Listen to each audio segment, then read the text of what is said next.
Welcome to the Ginger Walkabout 1 year anniversary.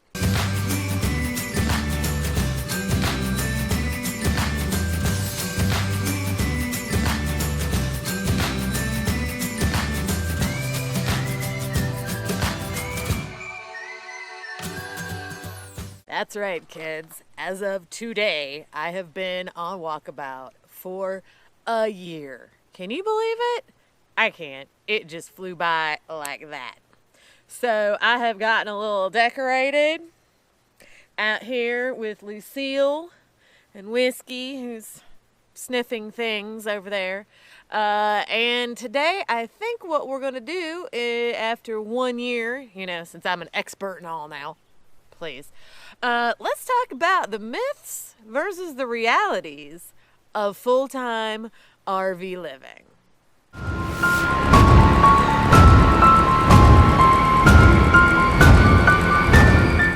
So probably the first question I get from a lot of people, and I've seen men get this question too on YouTube, it's not just us lady folk, is about security. Do you feel secure in the van? Do you have a gun? Do you have cameras? What do you do about the axe murderers roaming the countryside just waiting for you, and they're going to break in and kill you?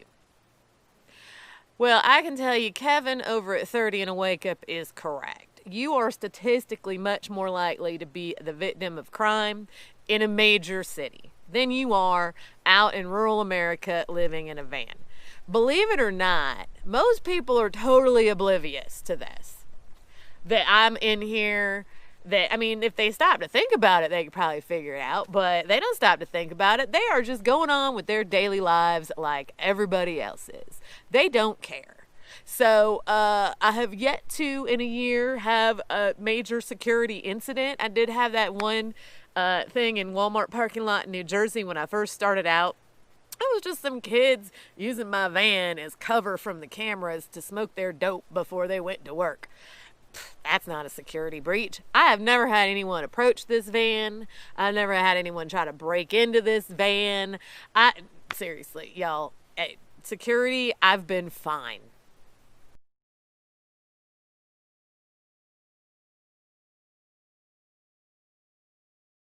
Myth number 2, it's cheap. Yes, you can do it on the cheap. There are people that do it on the cheap. The old dude living in the van down by the river, he is doing it on the cheap. I have not done it on the cheap. I've been moving a lot. So that's gas, and that's maintenance, and that's RV parks or campgrounds. And those things are not cheap. Now, is it cheaper than when I was living in my sticks and bricks? Yes, because I was living in a very nice place very close to the ocean. So am I saving money living in an RV? Yes. Is it cheap? No. And there's plenty of people that have done how they budget and what they, the thing is, I can tell you what I spend, but it has no bearing on what you're going to spend. You've got, all the things that go along with traveling. Sightseeing, if you want to do anything, then you're going to pay for that. So you need to really think about your budget and what you want to do and where you want to go and what you want to see before you think, I'll just move into an RV and save all kinds of money. So you need to decide what kind of RVer you're going to be and budget from there.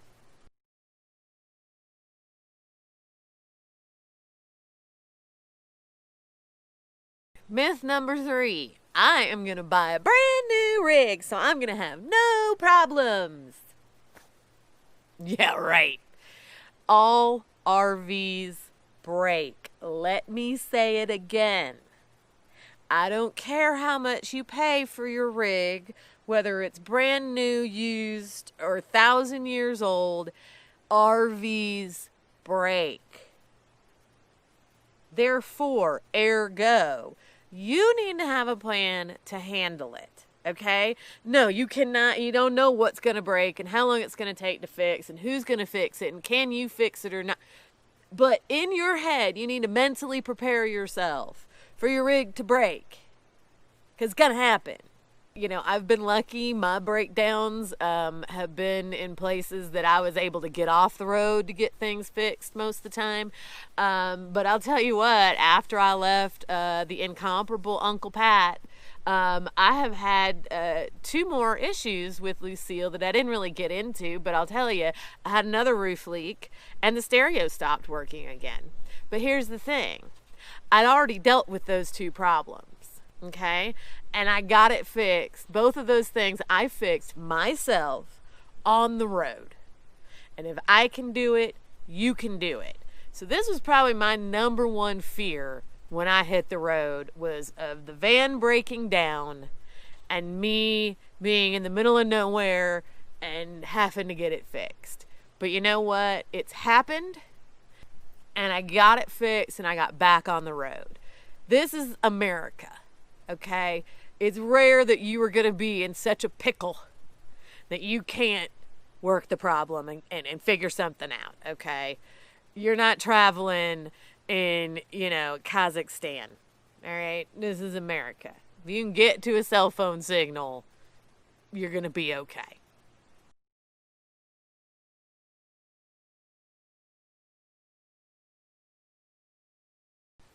Myth number 4.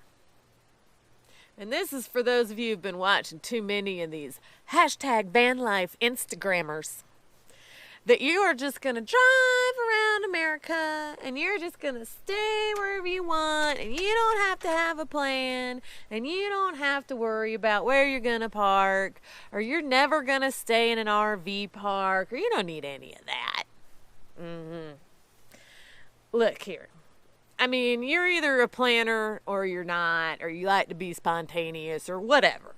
And that's going to be dictate partially your travel style, and that's fine. I, for one, am a planner. I usually like to know where I'm going to be for the next week or so. You cannot just park anywhere in America, okay? East Coast, I found, like, Walmart parking lots and stuff like that is a little bit easier. West Coast, I find public lands, national forest, BLM, that sort of thing is easier. But you can't just park anywhere. There are laws. There are ordinances. So, you can't just show up at the beach and throw your doors open and be like, I'm going to sit here for the next month. That ain't how it works. So you need to do your research and really think about what your style is, what your camping style is. Do you like to be out in the middle of nowhere, away from everybody? That's kind of me. Do you want to go into major cities? I've done it. You've seen me. I've camped in the middle of Savannah. I've camped, in DC. You can do cities. You can do all those things. But don't just think you're just going to drive off, no plan, and park wherever, and life's just going to be great. You need to think through it a little bit. Think through it a little bit.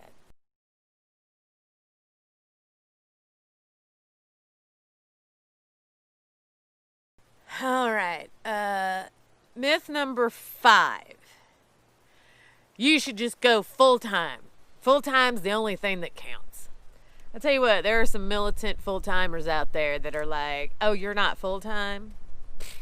Whatever. Don't listen to them. You do you. So I have been full-time for a year, and I can tell you, it's tough. It's kind of tough just wandering. And look, pandemics happen. That's not something I planned for, right? But here it is. I think having a home base is probably a good idea. I'm not saying you have to. I'm not saying you have to do anything. I'm saying home base is probably a good idea. And in the next 12 months, it's probably something I'm going to be looking into doing. Getting a home base, traveling when I want to travel, not traveling when I don't want to travel. And so, yeah, I think you've seen, if you watch YouTube, you've seen a lot of full-timers really kind of start to go, I might want a home base. So I would say if you already have a home base, if you own a home, maybe just try to rent it out or leave it vacant. Don't go selling it until you've done this for a while, and then you can make that decision as to whether you want to sell your house and go full-time RVing. Just, leave that little safety net there for yourself. That's just my advice.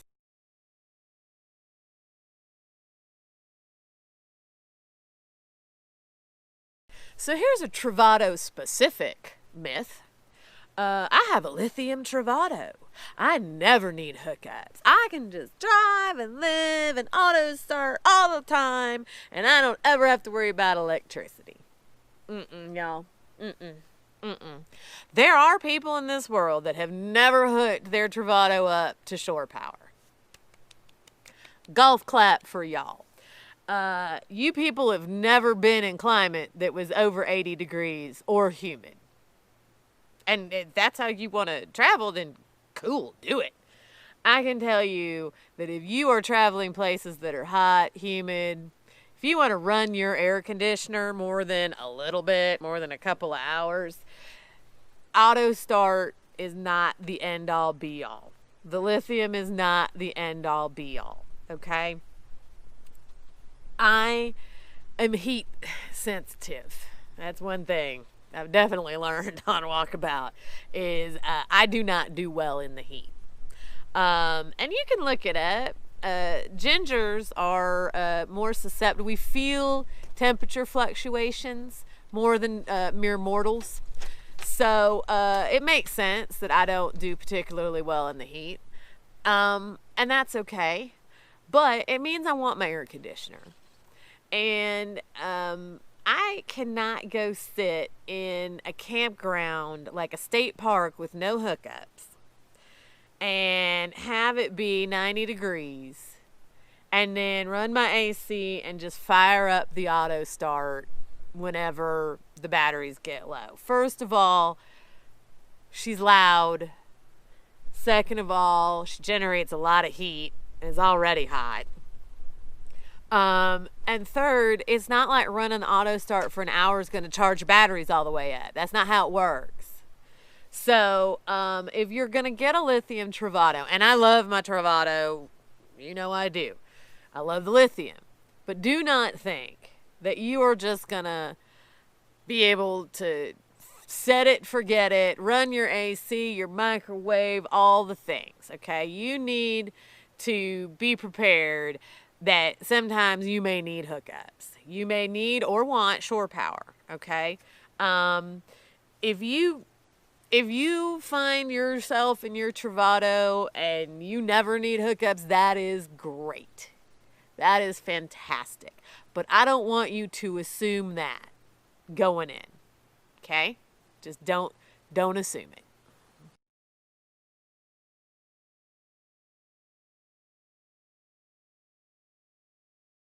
So another myth is that you either love full-time life or you hate full-time life.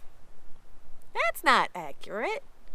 It's like anything else. Sometimes I love it. Sometimes I hate it.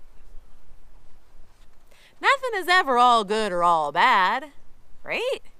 So Robin over at Creativity RV did a great video on, when you're starting out, and it's the same thing that happens to expats, people who move overseas to live. And that is, you start out and you're up here because it's all brand new. It's all exciting. You've been planning and you're finally doing it. Yay! And then after, this flies. And so you're super excited. And so then, after a little bit, a few months, man, you nosedive. Your happiness level is just, I hate this. Why am I doing this? Was this a mistake? Was it smart to do this? Should I keep doing this?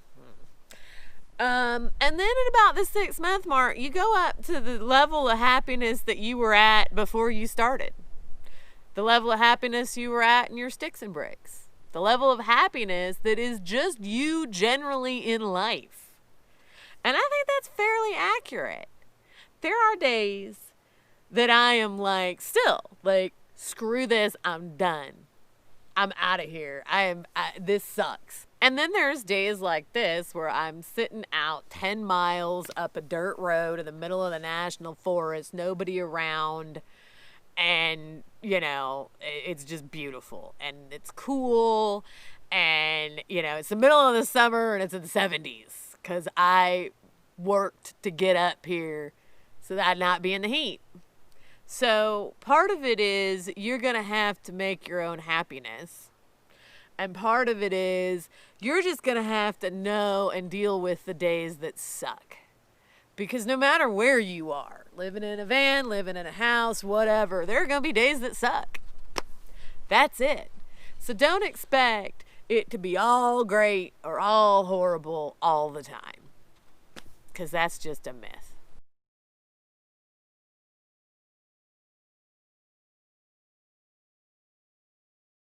So, am I glad I did it? Absolutely. Am I going to keep doing it? For now. How long am I going to keep doing it? I don't know. As long as I feel like it. So, here's probably the biggest piece of advice I can give you if you're contemplating this lifestyle. And that is the old saying, no matter where you go, there you are. If you think that moving out of your house or apartment and getting an RV and going out on the road is going to change you, you're going to be disappointed because you're going to learn stuff, you're going to figure stuff out, you're going to see things, you're going to have adventures. That's all true. But who you are isn't going to change, okay? If you are an introvert, you're not going to suddenly go out on the road and make tons of friends, okay? If you want friends, you can make them, but you have to work at it. If you are not mechanically inclined, then you are not suddenly going to become an expert at working on your vehicle. It's going to happen over time. You're going to have problems. You're going to fix problems. And so you're going to get better at it. But, you know, it's not instant. If you are kind of a homebody and you like to watch TV sitting on your couch, you're going to do that in your RV. Trust me, you're going to do that in your RV. So don't go into this thinking, I'm going to be a whole new person. Because you're going to be you, living in an RV, and that's cool. Do that. Be you, living in an RV, and you'll be fine.